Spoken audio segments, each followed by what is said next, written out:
The Holy Bible, New King James Version, 2 Kings 6. And the sons of the prophets said to Elisha, "See now, the place where we dwell with you is too small for us. Please, let us go to the Jordan, and let every man take a beam from there, and let us make there a place where we may dwell." So he answered, "Go." Then one said, "Please consent to go with your servants." And he answered, "I will go." So he went with them. And when they came to the Jordan, they cut down trees. But as one was cutting down a tree, the iron axe head fell into the water, and he cried out and said, "Alas, master! For it was borrowed." So the man of God said, "Where did it fall?" And he showed him the place. So he cut off a stick, and threw it in there, and he made the iron float. Therefore he said, "Pick it up for yourself." So he reached out his hand and took it. Now the king of Syria was making war against Israel, and he consulted with his servants, saying, "My camp will be in such and such a place." And the man of God sent to the king of Israel, saying, "Beware that you do not pass this place, for the Syrians are coming down there." Then the king of Israel sent someone to the place of which the man of God had told him.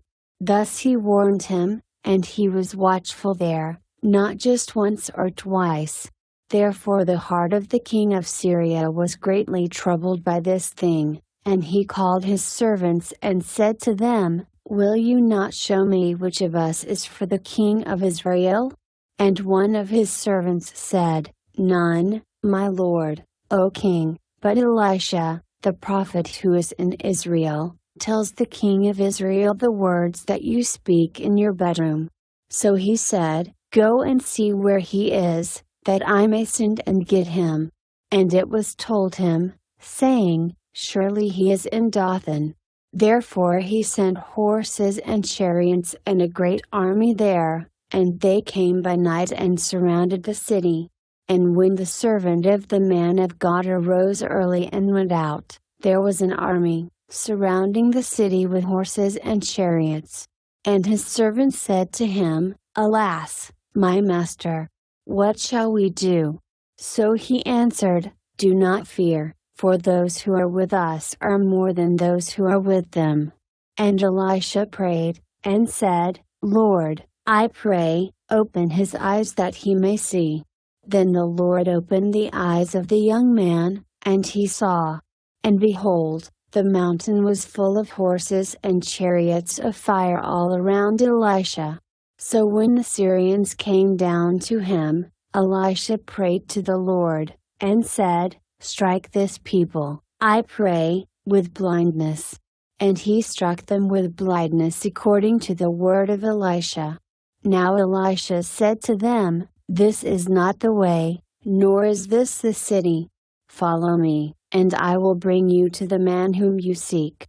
But he led them to Samaria. So it was, when they had come to Samaria, that Elisha said, "Lord, open the eyes of these men, that they may see." And the Lord opened their eyes, and they saw, and there they were, inside Samaria. Now when the king of Israel saw them, he said to Elisha, "My father, shall I kill them? Shall I kill them?" But he answered, "You shall not kill them. Would you kill those whom you have taken captive with your sword and your bow? Set food and water before them, that they may eat and drink and go to their master." Then he prepared a great feast for them, and after they ate and drank, he sent them away and they went to their master. So the bands of Syrian raiders came no more into the land of Israel. And it happened after this that Ben-Hadad king of Syria gathered all his army, and went up and besieged Samaria. And there was a great famine in Samaria, and indeed they besieged it until a donkey's head was sold for 80 shekels of silver, and 1/4 of a cab of dove droppings for 5 shekels of silver. Then, as the king of Israel was passing by on the wall, A woman cried out to him, saying, "Help, my lord, O king." And he said, "If the Lord does not help you, where can I find help for you? From the threshing floor or from the winepress?" Then the king said to her, "What is troubling you?" And she answered, "This woman said to me, 'Give your son, that we may eat him today, and we will eat my son tomorrow.' So we boiled my son, and ate him. And I said to her on the next day, 'Give your son, that we may eat him,' but she has hidden her son." Now it happened, when the king heard the words of the woman, that he tore his clothes, and as he passed by on the wall, the people looked, and there underneath he had sackcloth on his body. Then he said, "God do so to me and more also, if the head of Elisha the son of Shaphat remains on him today."